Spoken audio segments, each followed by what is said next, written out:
Lo mndeni wase-Barkley West Northern Cape Ukhala uyazithulisa basola ukuthi webelwe imali ebalelwe izinkulungwane eziyikhulu zamarandi ebekade beyigcine ebhange iPost Bank.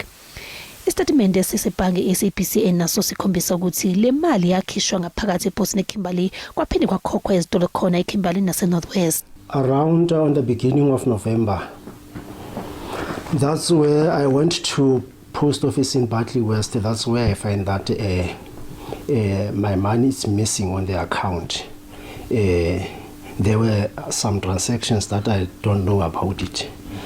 So I started a journey of opening a case at a post office in Kimberley for internal investigation. Umndeni uthi uphoxekile ngophenyo lamaphoyisa njengoba sekuphele izinyanga ezisithupha kwaqala uphenyo. They discover that some of their employees are the one who used to log into my account. Amaphoyisa eNorthern Cape athaphenya amacala amaningi okukhwabanisa kuba nokunyamalala kwemali yesibonelelo sika 315. Mayelana nezinsolo ezenziwe umndeni, ipost lithi angeke liphawule okwamanje kodwa lizophenya.